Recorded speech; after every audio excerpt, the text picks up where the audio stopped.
ನಿರ್ಲಕ್ಷ್ಯದಿಂದ 9 ತಿಂಗಳ ತುಂಬು ಗರ್ಭಿಣಿ ಸಾವನ್ನಪ್ಪಿದ್ದಾಳೆ. ಅಥಣಿ ತಾಲೂಕಿನ ಆಸ್ಪತ್ರೆಯಲ್ಲಿ ಗರ್ಭಿಣಿ ಕೊನೆಯುಸಿರೆಳೆದಿದ್ದಾಳೆ. ಬೆಳಗಾವಿ ಜಿಲ್ಲೆಯ ಅಥಣಿ ಪಟ್ಟಣದ ಮುತ್ತವ್ವ ಸಂತೋಷ್ ಗೋಳಸಂಗಿ 21 ವರ್ಷದ ಗರ್ಭಿಣಿ ಮೃತಪಟ್ಟಿದ್ದಾಳೆ.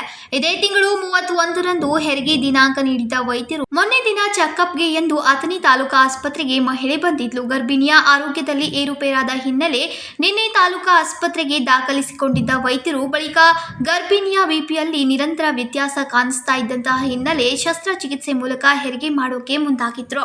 ಹೆರಿಗೆ ಸಂದರ್ಭದಲ್ಲಿ ನಿಲ್ಲದ ರಕ್ತಸ್ರಾವ ಕೂಡಲೇ ತಾಲೂಕಾ ಆಸ್ಪತ್ರೆಯ ವೈದ್ಯರು ಹಾಗೂ ಸಿಬ್ಬಂದಿಗಳಿಂದ ಖಾಸಗಿ ವಾಹನದಲ್ಲಿ ಖಾಸಗಿ ಆಸ್ಪತ್ರೆಗೆ ರವಾನಿಸಿದ್ರು. ನಿರಂತರ ರಕ್ತಸ್ರಾವ ಹಿನ್ನೆಲೆ ಮಾರ್ಗ ಮಧ್ಯೆ ಬಾಣಂತಿ ಕೊನೆಯುಸಿರೆಳೆದಿದ್ದಾಳೆ. ಹೆಣ್ಣು ಮಗುವಿಗೆ ಜನ್ಮ ನೀಡಿ ಬಾಣಂತಿ ಕೊನೆಯುಸಿರೆಳೆದಿದ್ದಾಳೆ. ಸರ್ಕಾರ ದವಾಖಾನೆಗೆ ಬಂದಿವ್ರಿ. ಬಂದ ಮೇಲ್ರಿ ಕನ್ಯಾಗ 12 ಗಂಟೆಗೆ ಇಲ್ಲಿ ಬಂದದ್ರಿ. 12 ಗಂಟೆಗೆ ಬಂದ ಡೈರೆಕ್ಟ್ ಡಾಕ್ಟ್ರಿಗೆ ಭೇಟಿಯಾಗಿ ಎಲ್ಲ ಚೆಕ್ ಅದ ಮಾಡ್ಕೊಂಡ್ ಮೇಲೆ ಏನಂದ್ರೆ ಸ್ಕ್ಯಾನಿಂಗ್ ಬರೆದು ಕೊಟ್ರು. ಸ್ವಲ್ಪ ನೀರಿನ ಅಂಶ ಅದೇ ಕಮ್ಮಿ ಕಾಣ್ತೈತಿ, ಸ್ಕ್ಯಾನಿಂಗ್ ಮಾಡ್ಕೊಂಡು ಬಂದಿವ್ರಿ.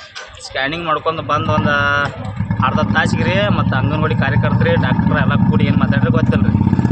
ಮಾತಾಡಿದ ಮೇಲೆ ರೀ ಇಲ್ಲ ಅಡ್ಮಿಟ್ ಆಗ್ಬೇಕೈತಿ, BP ಎಲ್ಲ ಸ್ವಲ್ಪ ಹೆಚ್ಚಾಗೈತಿ, ಮತ್ತು ನಾಳೆ ಬೇರೆ ಹಾಸ್ಪಿಟ್ಲಿಗೆ ಹಚ್ಕೊಡ್ತೀವಿ ನೀವನ್ನ, ಈಗ ಒಂದು 2 ವರ್ಷ ಮಾತ್ರ ಇಲ್ಲಿರಲಿ, 31 ಡೇಟ್ ಐತಿ ಡೆಲಿವರಿ ಮಾಡ್ಸೋಣತ್ತೆಲ್ಲ ಹೇಳಿದ ಮೇಲೆ ಹ್ಞೂ ಅಂದಮೇಲೆ ಹೋಗ್ಯಾನ್ರಿ ಇಲ್ಲಿಂದ. ಅದಾದ ಬಳಿಕ ರೀ ನೀನು 23 ಇಂಜೆಕ್ಷನ್ ಕೊಟ್ರಿ ಡೈರೆಕ್ಟ್. ಅವ್ರು ಏನೇನು ಮಾಡ್ಯಾರ ಅನ್ನೋದು ಒಟ್ಟೆ ಗೊತ್ತಿಲ್ಲ ನಂಗೆ. ರಾತ್ರಿ ಚೇಂಜ್ ಕರೆಕ್ಟ್ 11 ಗಂಟೆಗೆ ಪೇಷಂಟ್ ಒಳಗೆ ತೊಗೊಂಡಾರ, 4:15 ಗಂಟೆಗೆ ಡೆಲಿವರಿ ಮಾಡ್ಯಾರ. ಸಿಜರಿಂಗ್ ಮಾಡಿದೆಲ್ಲ ಆಕಿ ಜೋಡಿ 2 ಪೇಷಂಟ್ ಎಲ್ಲ ಬರೋಬ್ಬರಿ ಐತ್ರಿ. ಈಗ ಇದೊಂದು ಫುಲ್ ಒದ್ದಾಡಕತ್ತು ನಂಗೆ ಭಾಳ ಹೆಚ್ಚು ತ್ರಾಸ ಆಗೈತಿ. ಡೆಲಿವರಿ ಆದ ಬಳಿಕ ಇರೋದು ಭಾಳ ಹೆಚ್ಚು ತ್ರಾಸ ಆಗೈತಿ ನನಗೆ. ನಾನು ಹೇಳಿದೆ ನಾನು ಕೇಳಿ ಭಾಳ ಹೆಚ್ಚು ತ್ರಾಸ ಆಯ್ತು, ಏನಾರು ಮಾಡಲ್ಲ.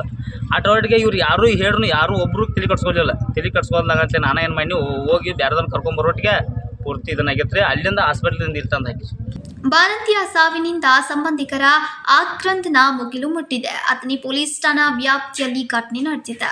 Uday Hosmani, KMM Kannada news, Chikkodi.